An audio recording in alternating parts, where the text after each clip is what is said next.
चलिए आपको सीधे ले चलते उत्तर प्रदेश के मुजफ्फरनगर, जहां पर मुख्यमंत्री योगी आदित्यनाथ प्रबुद्धजन सम्मेलन को संबोधित कर रहे हैं।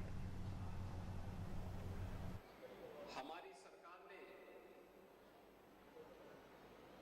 जो यहाँ की जनभावना थी उसके अनुरूप सुखतीर्थ को सुखतीर्थ विकास परिषद गठित करने के साथ आगे बढ़ाने का निर्णय लिया है। मुजफ्फरनगर से आपको ये सीधी तस्वीर जहां पर प्रबुद्धजन सम्मेलन में मुख्यमंत्री योगी आदित्यनाथ मौजूद है। और आपको बता दें कि लगातार एक के बाद एक अलग अलग जिलों में प्रबुद्धजन सम्मेलन बीजेपी के द्वारा आयोजित किया जा रहा है, जहां पर बीजेपी प्रत्याशी के पक्ष में मुख्यमंत्री योगी आदित्यनाथ वोट की अपील करते हुए भी नजर आते हैं। और इसी के तहत आज मुजफ्फरनगर मुख्यमंत्री योगी आदित्यनाथ पहुंचे। और इससे पहले आपको बता दें कि मथुरा में भी इस प्रकार से देखा कि हेमा मालिनी, जो कि मथुरा से सांसद हैं और उसके साथ ही उन्हें इस बार भी बीजेपी की ओर से प्रत्याशी बनाया गया है, उनके पक्ष में प्रबुद्धजन सम्मेलन के जरिए संबोधित करते हुए आम जनता से वोट की अपील की गई थी।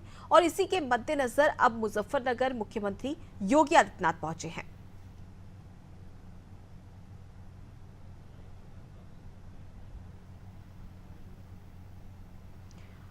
तो देखिए, चुनावी शंखनाद हो चुका है, चुनाव की घोषणा भी हो चुकी है, तारीखें सामने आ चुकी है, बीजेपी कई सीटों पर अपने प्रत्याशियों की घोषणा भी कर चुकी है। अब ऐसे में जरूरी हो जाता है कि प्रचार प्रसार पर में भी पूरी ताकत झोंक दी जाए। यही वजह है कि मुख्यमंत्री योगी आदित्यनाथ चुनावी दौरे कर रहे हैं लगातार अलग अलग जिलों में। हमने देखा पिछले कई दिनों से मुख्यमंत्री योगी आदित्यनाथ प्रबुद्धजन सम्मेलन के जरिए आम जनता से रूबरू होते हैं और साथ ही केंद्र और राज्य सरकार की जो योजनाएं हैं वो उसकी जानकारी उन तक पहुंचाते हैं। और ये भी बताया जाता है कि आखिर बीजेपी ने इन 10 सालों की मोदी सरकार में कितने बड़े बड़े कीर्तिमान हासिल किए हैं, कई जन कल्याणकारी योजनाएं लाई हैं, जिससे कि आम जनता को सीधा फायदा होता हुआ भी नजर आता है, चाहे देश की बात करें या राज्य की। तो इसी की जानकारी देते मुख्यमंत्री योगी आदित्यनाथ नजर आते हैं। और इसी के तहत आज मुजफ्फरनगर में प्रबुद्धजन सम्मेलन आयोजित किया गया है, जहां पर आप देख सकते हैं कि मुख्यमंत्री योगी आदित्यनाथ कार्यक्रम में संबोधित करते हुए नजर आ रहे हैं। और साथ ही मुजफ्फरनगर के प्रत्याशी, बीजेपी प्रत्याशी के पक्ष में वोट की अपील करते हुए भी नजर आ रहे हैं।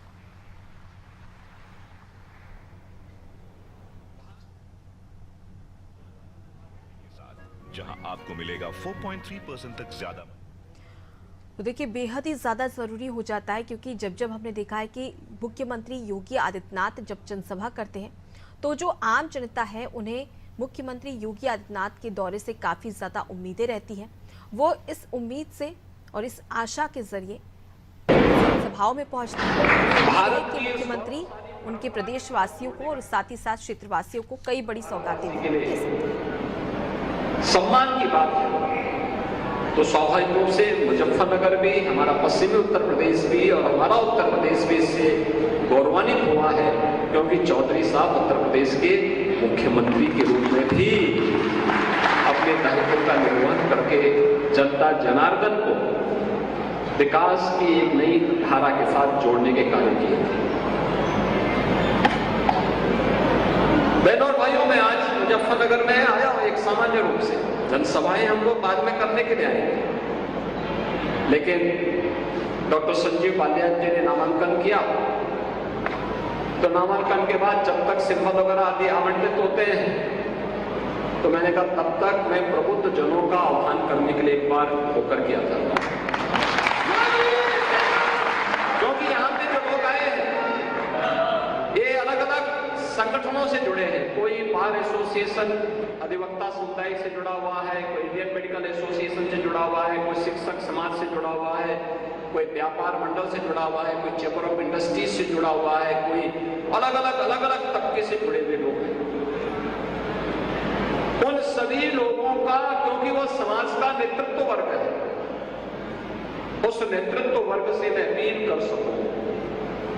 यद्यपि डॉक्टर संजीव बालियान जी अपने क्षेत्र में बराबर जुड़े रहते हैं, तो उनके पास बाकी काम ही किया, दिल्ली में या तो मुजफ्फरनगर या फिर लखनऊ में यहाँ के समस्याओं को लेकर के उस कार्य का समाधान करने के लिए, और इसलिए वे ज्यादा समय अपने संसदीय क्षेत्र को देते हैं। ये जिम्मेदारी देने के लिए ही मैं आपके पास आया हूं कि चुनाव के दौरान प्रत्याशी से अपेक्षा नहीं होनी चाहिए कि हर घर जा पाए, हर विधानसभा में जा पाए या हर गांव में चला जाए। उनके कार्यक्रम सीमित होंगे।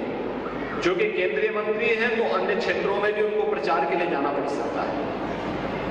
इसलिए हर प्रबुद्ध जन को, हर पदाधिकारी को, हर जनप्रतिनिधि को, हर कार्यकर्ता को स्वयं संजीव बालियान बनना पड़ेगा, तब मोदी जी के संकल्प की पूर्ति में हम सब सहायक हो पाएंगे।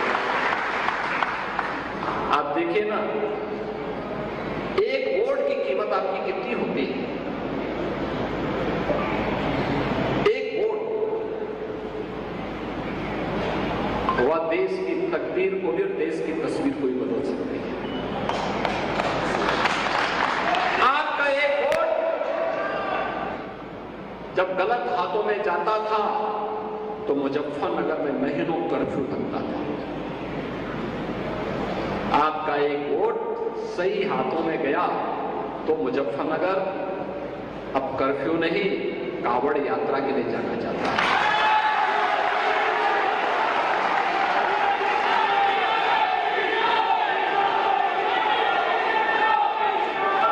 आपका एक वोट गलत हाथों में जाता था